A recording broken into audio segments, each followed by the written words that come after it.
Vamos falar com o nosso Pai. Pai querido e amado, muito obrigado, Senhor. Obrigado por esse momento de união que estamos todos aqui, Senhor, para celebrar o Teu nome. Obrigado, Senhor, por esse coração puro, Pai, de cada criança que esteve aqui, apresentando, Pai, trazendo uma pequena canção para os seus pais, e que nós possamos, ó Pai, refletir um pouco do que o Senhor é para nós, para que esses pequeninos possam te enxergar, meu Deus, como um verdadeiro Pai. Toma agora, Senhor, esse momento, Senhor, a palavra que vai ser ministrada, Senhor. Eu te peço, ó Pai, que o Senhor venha apenas me utilizar como uma ferramenta sua, meu Deus. Fala, Senhor, para mim e para as pessoas que estão aqui presentes, Senhor, o que o Senhor quer falar nessa noite. Entrega, Senhor, a mensagem de maneira que o Senhor quer, ó Pai, que não seja influenciada, Senhor Deus, pelos meus conceitos, pelo meu pensamento, nem pelo meu coração, meu Deus, mas que seja apenas uma ferramenta para a honra e glória do Teu nome, meu Deus. Amém. Amém, irmãos? Então nós vamos vocês podem sentar, nós vamos dar continuidade à série do livro de Hebreus. E como já iniciamos aqui até o capítulo 4, hoje eu fiquei encarregado de trazer o capítulo 5 e capítulo 6, e eu vou pedir que coloquem aqui os versículos 5, 8, 9 e 10 do capítulo 5, por favor.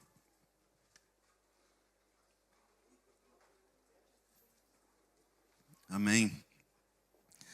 Da mesma forma, Cristo não tomou para si a glória de se tornar sumo sacerdote, mas Deus lhe disse: Tu és meu filho, e eu hoje te gerei. Pode ir direto para o 8. Embora sendo filho, ele aprendeu a obedecer por meio daquilo que sofreu. E uma vez aperfeiçoado, tornou-se a fonte da salvação eterna para todos os que lhe obedecem, sendo designado por Deus sumo sacerdote, segundo a ordem de Melquisedeque. Amém? Isso é só uma continuação, irmãos. Se forem analisar, o autor, ele repete a importância e a superioridade do sacerdócio de Cristo várias vezes nesse texto. Ele vem falando desde o capítulo 1 até o capítulo 4, e agora início do capítulo 5, no final do capítulo 6 também, ele fala sobre a superioridade de Cristo. Nesse momento ele está dizendo, olha, Cristo, ele vem como um sumo sacerdote superior a tudo o que vocês conheceram antes. Sabe, o sumo sacerdote que tinha que apresentar um animal para remissão de pecado do povo e para seu próprio pecado, Cristo agora ele vem como sendo superior a isso. Porque ele não apresenta um sacrifício, ele se apresenta como um sacrifício. E ele se apresenta como um sacrifício vivo, santo, sem mácula nenhuma. O sacerdócio dele é muito maior. E ele é o único perfeito a ponto de tomar sobre si todos os nossos pecados, para que nós pudéssemos ter o direito à salvação. Então, o autor, ele vem novamente deixando claro, nós precisamos entender isso. Cristo, ele é superior à aliança que existia com os sacerdotes anteriores. Ele é superior a anjos, ele é superior aos homens, e nós precisamos entender, ver como tal. A superioridade de Cristo, ela não é discutida, mas ela é reafirmada muitas vezes. Mas, irmãos, por acaso, esses 2 capítulos, eles são 2 capítulos que focam principalmente na exortação e na busca pela evolução da fé dos crentes, dos hebreus naquela época. E o autor, ele muitas vezes vem até de maneira um pouco pesada chamar a atenção dos hebreus. Então, se nós formos, por exemplo, no capítulo 11 ao capítulo 14, é uma passagem que é bastante conhecida também. Ele fala o seguinte: quanto a isso, temos muito o que dizer, coisas difíceis de entender, porque vocês se tornaram negligentes para ouvir. Pois, embora a essa altura já devessem ser mestres, precisam de alguém que ensine a vocês novamente os princípios elementares da palavra de Deus. Estão precisando de leite, não de alimento sólido. Quem se alimenta de leite ainda é criança e não tem experiência no ensino na justiça. No entanto, o alimento sólido é para adultos, os quais, pelo exercício constante, se tornaram aptos para discernir tanto o bem quanto o mal. Irmãos, essa é uma palavra que é bastante pesada, porque ela se aplicava aos hebreus da época, pessoas que tinham experimentado Cristo, tinham se convertido, estavam ouvindo ministrações, cantando louvores, adorando ao Senhor de alguma forma, mas o autor ele vem e diz que vocês se tornaram negligentes para ouvir. O autor ele deixa claro que ele queria trazer uma mensagem mais profunda. Eu quero trazer para vocês algo que vai enriquecer mais ainda a vossa fé, algo que vai fazer com que vocês se aproximem mais ainda de Cristo. Só que eu ainda não posso chegar nesse nível, porque vocês ainda são como criança. Precisam de leite. Irmãos, isso é uma palavra que é muito dura de ouvir. E eu posso dizer que eu fiquei careca quando eu estudava essa palavra. Porque parecia que Deus estava falando comigo. Ele fala com a pessoa que está estudando. E às vezes eu ficava assim: Senhor, será que eu vou mesmo trazer isso? Porque é uma palavra de exortação, é uma palavra muito pesada. E ele estava puxando de mim primeiro. Porque às vezes eu me sinto negligente. Isso não é uma coisa que eu estou dizendo só para a igreja. Quando o Senhor, o Espírito Santo, ele vem me falando assim: olha, Adriano, você pode melhorar aqui. Você pode melhorar aqui. E se eu te mostro onde você pode melhorar e você não o faz, você está sendo negligente com a minha palavra. Você está sendo negligente com o que eu estou falando contigo. E da mesma forma o Espírito Santo fala com a igreja. Falava com a igreja naquela época, pouco depois de Cristo ter aparecido, feito milagres, feito todas aquelas coisas, e eles estarem ouvindo o testemunho do Evangelho em primeira mão, pelos apóstolos de Cristo, pessoas que estavam com ele. E mesmo assim, o autor da carta de Hebreus, ele vem dizendo: vocês se tornaram negligentes. Para mim, essa é a pior parte. Porque a negligência, ela indica que existe um claro despropósito com o que nós estamos fazendo para Deus. Não é algo simplesmente que eu tenho dificuldade de aprender porque eu não sei ler, ou eu não sei falar direito, ou eu não sei interpretar. Não é dificuldade de aprender que o autor está falando aqui. Ele está falando que aquelas pessoas, elas estavam sendo negligentes. E, irmãos, a negligência, ela pode entrar como no livro de Apocalipse, quando Cristo está falando com as igrejas, tem uma específica, eu esqueci qual era, que ele diz: vocês são mornos. Porque vocês são mornos, não são quentes e nem frios, eu vou te vomitar da minha boca. São pessoas negligentes, irmãos. São pessoas que conhecem, que sabem o que o Senhor está falando com elas, que estão sendo ministradas, que estão aprendendo, que estão contando louvores ao Senhor, que estão dizendo: eu lamento, porque eu vivi para mim mesmo a minha vida inteira. E também dizem: depois que eu conheci a Cristo, eu não quero nada mais. Mas a gente começa a nossa vida secular na segunda-feira e parece que tudo aquilo que a gente cantou no domingo a gente esquece.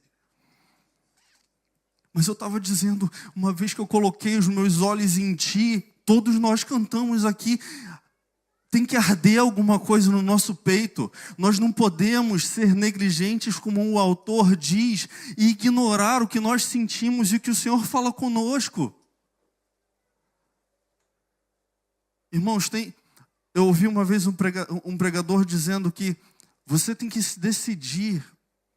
As pessoas que seguem a Cristo, que conhecem a Cristo, precisam se decidir se elas vão ser realmente crentes ou se elas vão viver no mundo de qualquer forma, porque não existe um meio termo.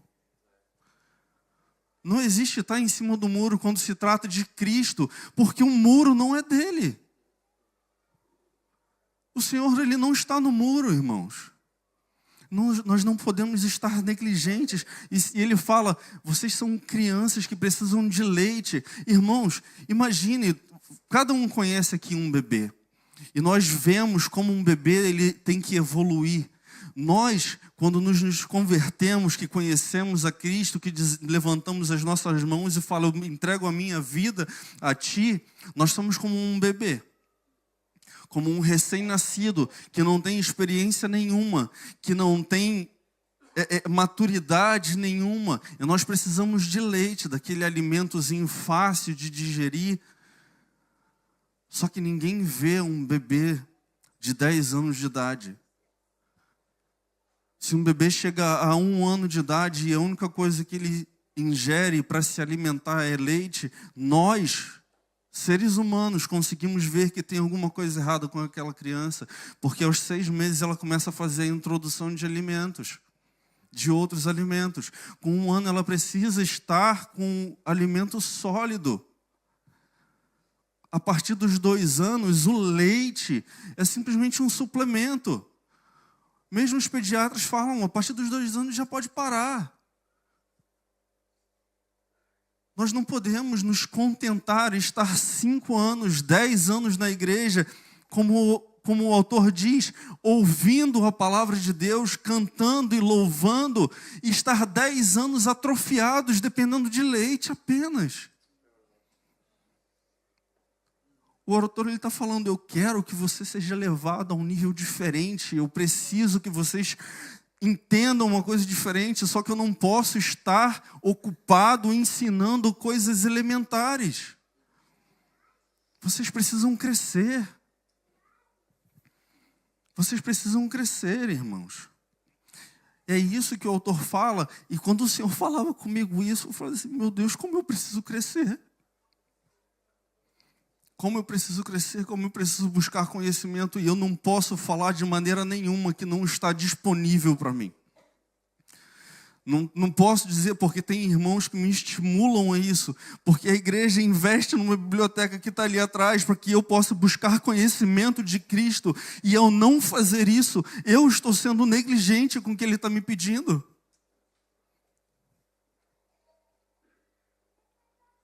Então o Senhor fala, você tem sido negligente. Eu quero te levar para um nível diferente, para um lugar mais profundo, onde você vai me sentir e me conhecer de maneira mais intensa, mais do que você acha que está bom hoje. Eu quero te levar para um lugar diferente, mas eu só consigo te levar lá, se você realmente quiser. Porque o Senhor, irmãos, Ele diz, eu estou à porta e bato. Ele não vai arrombar a tua porta. Ele não vai descer o teu muro abaixo e te obrigar a entrar num relacionamento sério com Ele.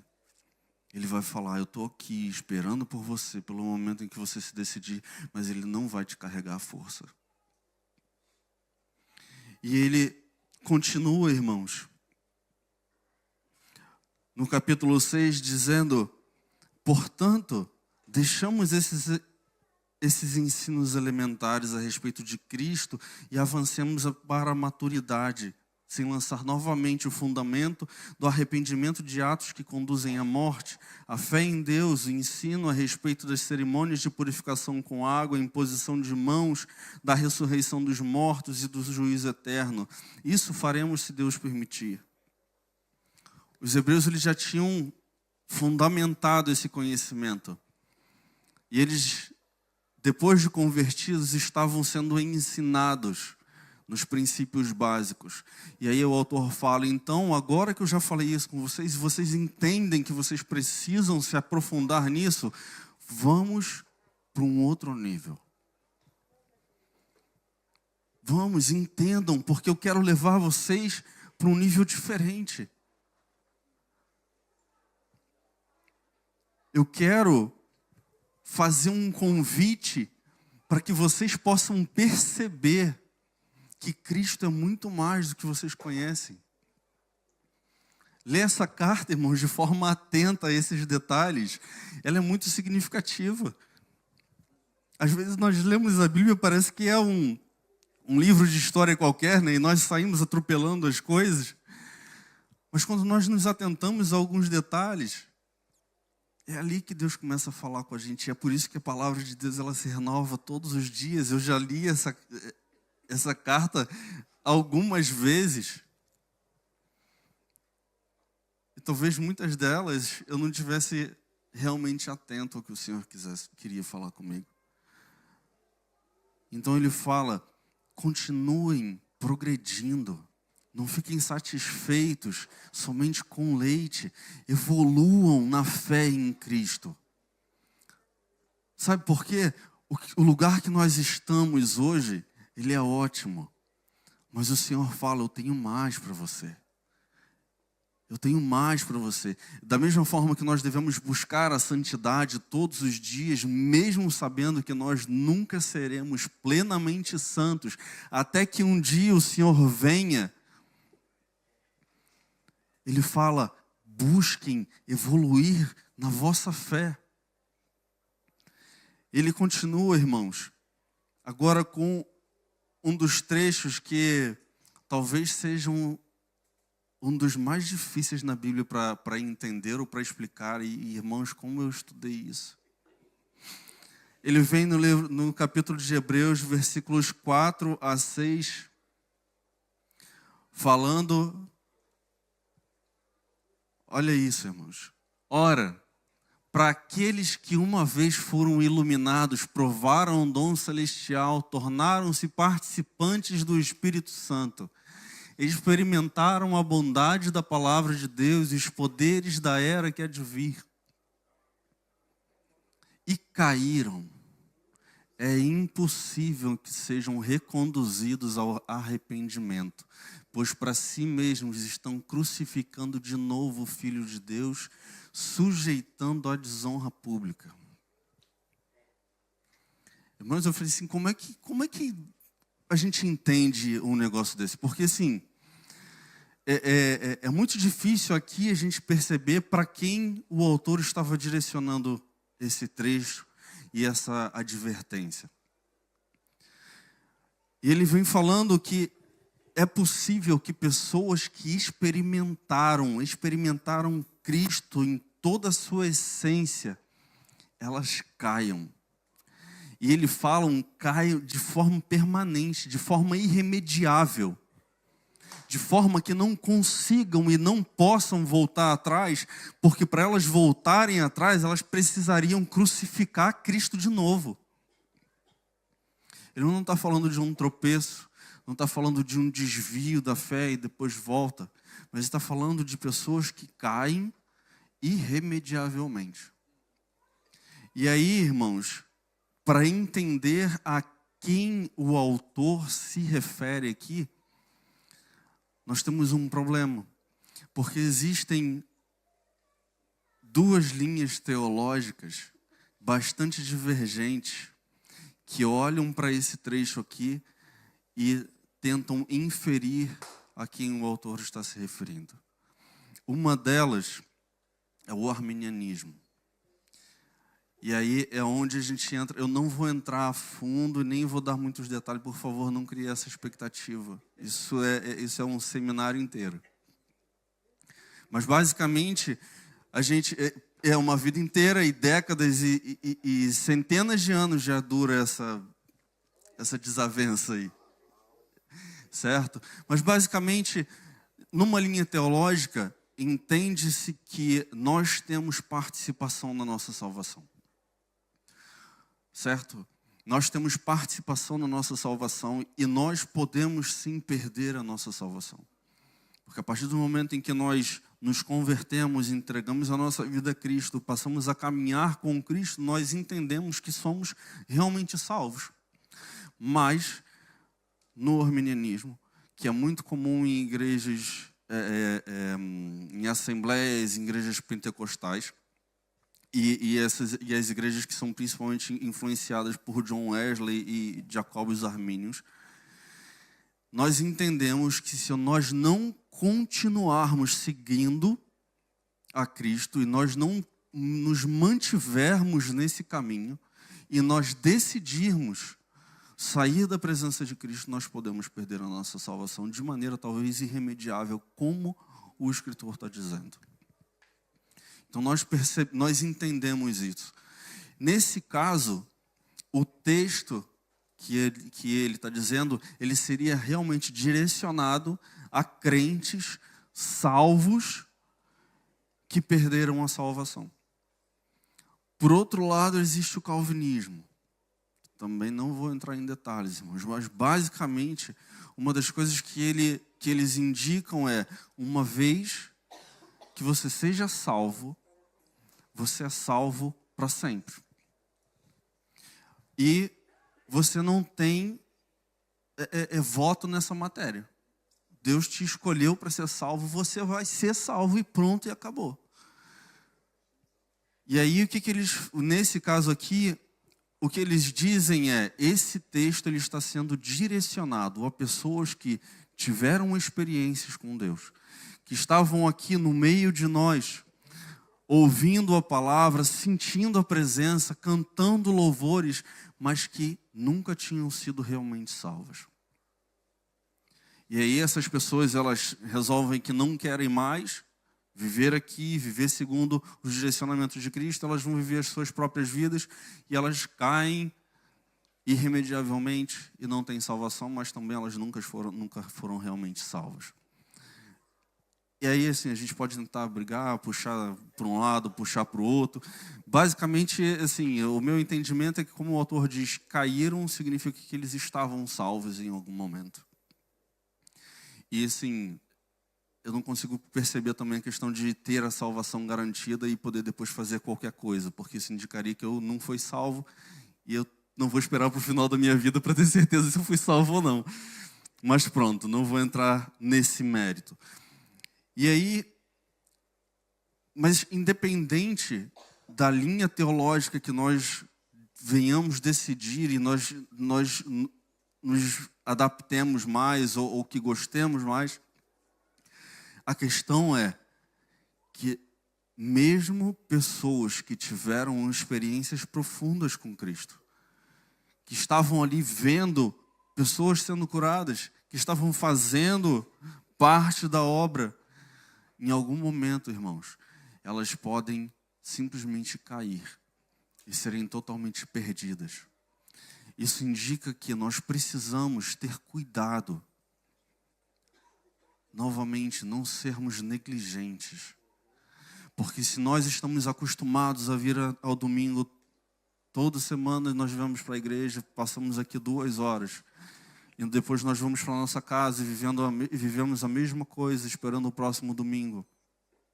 E nós não buscamos porque nós sabemos que somos salvos. Nós não temos vida de igreja porque nós sabemos que nós somos salvos. Nós não tentamos fazer alguma coisa para que outras pessoas elas também sejam abençoadas porque nós sabemos que nós somos salvos.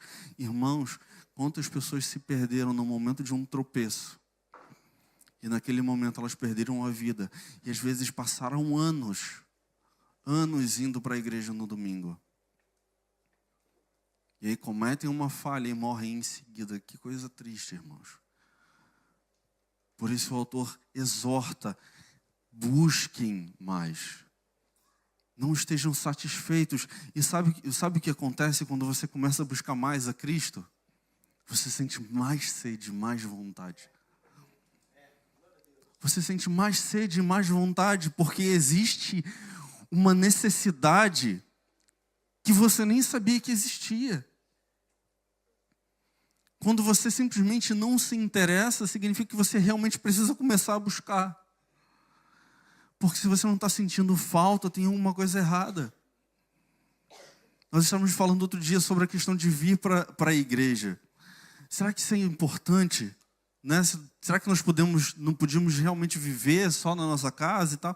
Irmãos, se nós faltarmos um domingo, e nós estamos aqui sempre, nós sentimos falta. Nós sentimos falta. Se nós faltarmos 2 domingos, nós vamos sentir falta. Se nós faltarmos 3 meses seguidos, nós paramos de sentir falta. E aí, a próxima vez que nós pensarmos em ir na igreja, vai sentir uma dor, um peso. Vai ser como se tivesse alguém querendo ir para a academia a primeira vez. Você olha para aquilo e fala, eu não quero ir para lá, eu não quero ir para lá. Tem gente que gosta.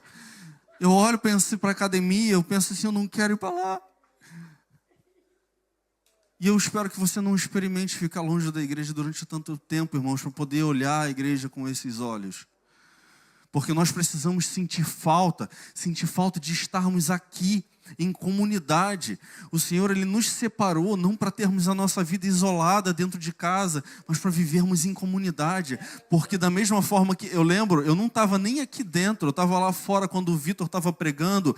O que o Senhor entrega para nós, o que o Senhor nos coloca como propósito, não é para atendermos a necessidade do nosso ventre, mas para abençoar outras pessoas. O que o Senhor nos entrega não pode parar em nós. E não pode, irmãos, a palavra de Deus ela é clara quando ela diz isso.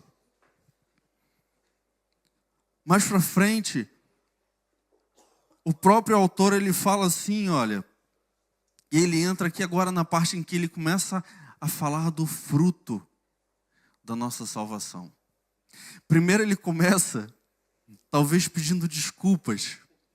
No versículo 9, ele diz assim, amados, mesmo falando dessa forma, nós estamos convictos de coisas melhores em relação a vocês, próprias da salvação. Deus não é injusto, Ele não se esquecerá do trabalho de vocês e do amor que demonstraram pelo nome dEle, pois serviram aos santos e continuam a ajudá-lo. Queremos que cada um de vocês mostre esse mesmo empenho até o fim, para que tenham a plena certeza da esperança, de modo que vocês não se tornem negligentes, mas imitem aqueles que, por meio da fé e da paciência, recebem a herança prometida. Vê que o primeiro versículo aqui, o versículo 9, o autor, ele entende que ele está sendo duro com aquelas pessoas. Mas naquele momento ele também fala, eu percebo que eu preciso ser assim.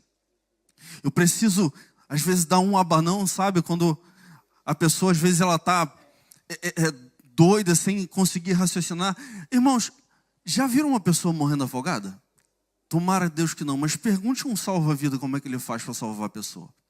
Irmãos, quando nós estamos sendo afogados, eu já me afoguei uma vez quando criança. A primeira vez que você faz quando alguém aparece na tua frente, você tentar agarrar de qualquer jeito, porque você está desesperado, você não pensa. Você simplesmente pensa em se salvar. E aí o autor aqui, ele faz igual um salva-vidas, que às vezes tem que desmaiar a pessoa para poder carregar ela. Agora sim eu consigo fazer o meu trabalho. O autor ele vem dando uma sacolejada nos Hebreus, falando assim, vocês estão precisando disso. Vocês estão precisando ser chamados a atenção, porque vocês precisam ver isso daqui que eu quero mostrar para vocês. Vocês precisam entender que a forma que vocês estão lidando com a palavra, com a igreja, com os ensinamentos, não está certa. Agora nós vamos começar a falar sobre coisas importantes de verdade, porque isso daqui é o básico que vocês já deveriam saber. E aí ele fala, mesmo falando dessa forma, nós estamos convictos do potencial que essa igreja tem. do potencial que cada pessoa aqui tem. A partir do momento em que ela entenda que ela pode ser realmente usada por Cristo, irmãos, não importa se você vai arrumar as cadeiras, se você vai cantar, se você vai pregar, se você vai cuidar das crianças do lado de fora, cada um tem um propósito. E ele fala, nós estamos convictos que vocês podem experimentar coisas que são próprias da salvação. Porque enquanto vocês estão em cima do muro sendo negligentes, irmãos, vocês não estão salvos. Esse é o entendimento que eu consegui trazer disso daqui. E aí ele continua e diz, porque Deus não é injusto. O Senhor, ele reconhece o esforço das suas mãos. O Senhor, ele reconhece cada sacrifício que você faz para a obra dele.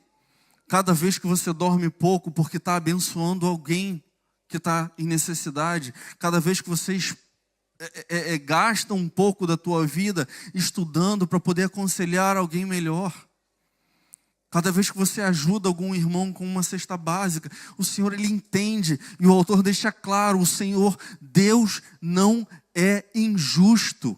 Ele reconhece o que nós fazemos em amor do nome dele. Por amor do nome dele.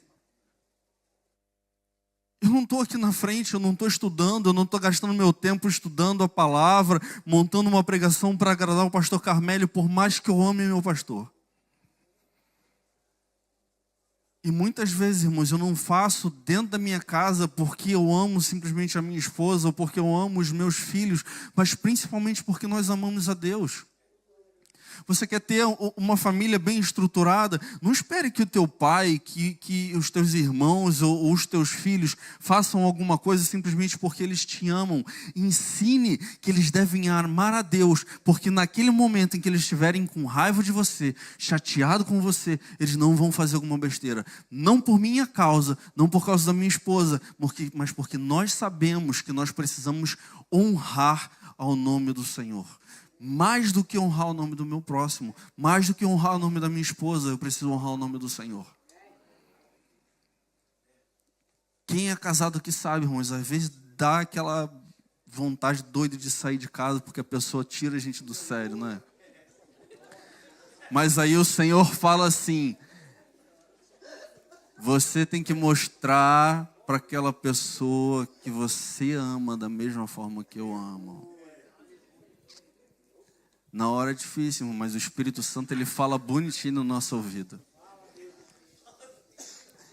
E olha, uma vez a gente tinha brigado muito. Por acaso a gente contou essa história ontem para um casal.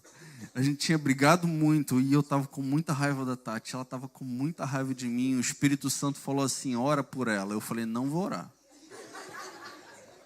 Aí ele falou mais um pouquinho, ora por ela. Eu falei, tá bom, já que está sendo assim insistente, Espírito Santo. Irmãos, depois da oração acabou a briga. E isso definitivamente não é para engrandecer o meu nome, é simplesmente para dizer o que o Espírito Santo e o Senhor podem fazer nas nossas vidas. Porque nós decidimos honrar o nome dEle, mesmo eu achando naquele momento que a minha esposa não merecia a oração. E ela é uma esposa maravilhosa, irmãos. Mas naquele momento ela tinha me deixado com muita raiva. Quando eu terminei a oração, eu falei assim, ela realmente é maravilhosa. E eu consigo ver. E eu consigo ver um pouquinho com os olhos de Cristo. Nós precisamos amar os nossos próximos, irmãos, as pessoas que estão na nossa comunidade, os santos, como o autor diz aqui, porque nós amamos e nós cuidamos dos santos que acabou de ser lido aqui. Não porque simplesmente nos dá vontade, porque tem dia que não dá vontade. Tem dia que às vezes a gente aparece uns atribulados na nossa frente que eu falo assim, eu não tenho vontade de trabalhar, de me esforçar por esse santo não, Senhor. Ele fala assim, mas é meu filho, igual a você. E aí o autor diz que o Senhor, ele não é injusto e ele vai nos recompensar por isso. E ele confirma isso, irmãos. Eu não vou me estender muito mais, mas ele confirma isso no livro de João, capítulo 21, 15 e 17. É uma conversa marcante de Cristo com Pedro, e ele diz assim: depois de comerem, Jesus perguntou a Simão Pedro: Simão, filho de João, você me ama mais do que estes? E ele disse: sim, Senhor, tu sabes que eu te amo. E Jesus respondeu: então cuida dos meus cordeiros. No 16, novamente, Jesus disse: Simão, filho de João, você me ama? E ele respondeu: sim, Senhor, tu sabes que eu te amo. Jesus disse: pastorei as minhas ovelhas. Pela terceira vez, ele lhe disse: Simão, filho de João, você me ama? E Pedro ficou triste porque Jesus perguntou pela terceira vez: você me ama? E ele disse: Senhor, tu sabes de todas as coisas e sabe que eu te amo. E Jesus disse: cuide das minhas ovelhas. Sabe o que nós podemos aprender com isso daqui, irmãos? Como é que nós podemos mostrar que realmente nós amamos o Senhor? Amar o meu filho, amar a minha esposa é muito fácil, irmãos. O Senhor, quando está ali falando com Pedro, que é aquele discípulo que está ali para toda hora, para proteger Cristo de ser levado para a cruz, e naquela hora ele levanta uma espada e corta a orelha de um soldado. Irmãos, brigar com um soldado é porque ele realmente não se preocupava com a vida dele, queria realmente proteger Cristo. E ali, o Senhor está falando com ele: você me ama? Eu te amo, claro que eu te amo. E aí Cristo não fala assim: então busca um cafezinho para mim. Então faz alguma coisa por mim. O Senhor, ele fala assim: cuida das minhas ovelhas. Irmãos, as minhas ovelhas que ele está dizendo ali são aquelas que vão se emaranhar no mato. São aquelas que vão ser perdidas no meio da noite, vai ter que largar 99 num canto, e você vai ter que ter o trabalho de buscar aquela no meio da noite, de madrugada, né, pastor? Aquele telefone que toca de uma ovelha perdida, desgarrada, querendo largar tudo. Só que o mais engraçado, irmãos, é que Pedro, ele não se tornou um pastor de ovelhas. Pedro não se tornou um pastor de ovelhas, ele era um evangelista nato. Às vezes pregava e milhares de pessoas se convertiam, mas ele não ficava ali pastoreando aquelas pessoas. O recado que o Senhor está falando aqui para a gente é: não importa o teu trabalho dentro da igreja, não importa o teu ministério dentro da igreja, cuide das minhas ovelhas. Você quer mostrar para Cristo que ama? Cuide das ovelhas. Cuide de outra pessoa que está precisando, irmãos. Nós vemos que as pessoas estão precisando. Nós reparamos, nós saímos da igreja e às vezes vemos aquele casal ali, ele não está bem, eles não estão bem não. Um fulano ali não está bem com outro fulano não. Os amigos brigaram, disseram que não vão mais se falar, que não se perdoam. Irmãos, o Senhor está falando: cuida das minhas ovelhas. A questão é que a evidência aqui de que nós amamos a Cristo é o cuidado pelo que Ele ama. Ele não ama o meu carro, e Ele não ama a minha casa, irmãos. Ele ama as ovelhas dele, Ele ama cada pessoa que está aqui dentro, de maneira única e de maneira particular, e Ele entregou a vida dele para que cada um de nós fosse salvo. Não tem uma pessoa que ele poderia olhar e pensar: essa daqui é menos importante, vamos deixar ela de lado. Se você não cuidar dessa daqui, tudo bem. O Senhor simplesmente ele fala: cuida das minhas ovelhas. E são todas as ovelhas que você puder cuidar. Porque isso mostra o que nós dizemos com a nossa boca. O problema é que falar é muito fácil, né, irmãos? Falar é muito fácil. Quando a gente fala assim: eu amo a Cristo, eu amo. Se eu pedir para levantar a mão, todo mundo vai levantar a mão, inclusive eu. Mas muitas vezes quando nós pedimos, olha só, faz alguma coisa, para demonstrar que você realmente ama a Cristo, as pessoas elas botam um pé para trás, preferem viver no isolamento do conforto delas. E acham que o pastor é chato porque quer que os membros estejam aqui a terça-feira orando. Que o Rui e que o Francis são chatos porque pedem para a gente estar aqui orando às 5h30, irmãos. Pedem para que a gente tenha uma vida de igreja em comunidade durante a semana. Desculpa, mas eu preciso mesmo fazer cada um de vocês refletir da mesma forma que o Senhor vem falando comigo. Eu não posso simplesmente falar, Senhor, eu te amo. Porque quando eu falar para Ele, Senhor, o Senhor sabe que eu te amo. Ele vai falar para todo mundo aqui, então cuida das minhas ovelhas. Não adianta só falar que você ama. Para Cristo não adianta, irmãos. Porque da mesma forma que amar a Cristo, nós evidenciamos isso quando cuidamos dos nossos irmãos, nós também evidenciamos o oposto quando nós não cuidamos dos nossos irmãos. E tem uma coisa que minha esposa costuma falar para mim, que é: contra fatos não há argumentos.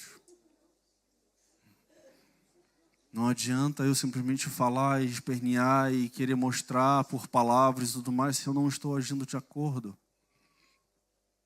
Não adianta eu falar que Rui é o meu amigo, que ele pode contar comigo para o que der e vier, porque quando na hora que ele passa uma dificuldade eu falo, olha Rui, está muito tarde, não vai dar para eu ir falar contigo não.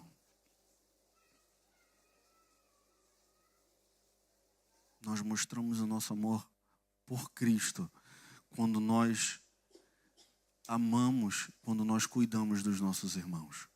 Quando nós queremos estar próximos dos nossos irmãos. Eu ia dizer mesmo aqueles mais problemáticos, mas eu vou te dizer principalmente aqueles mais problemáticos.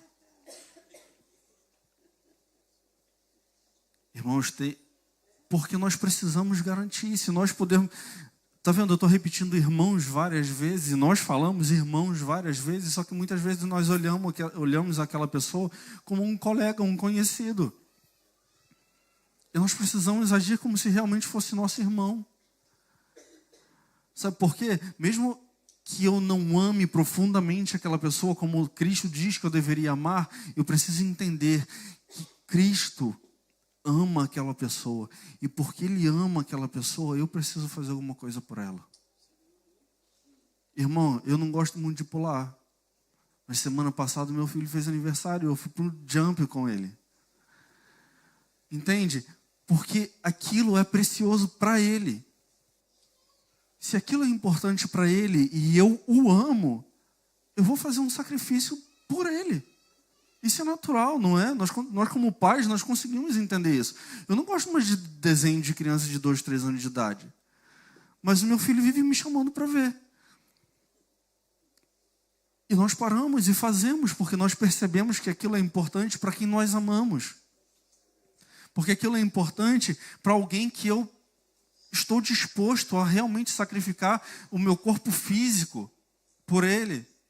Ainda agora eu entrei com o Lucas aqui, e a Tati falou assim, você não está com dor nas costas?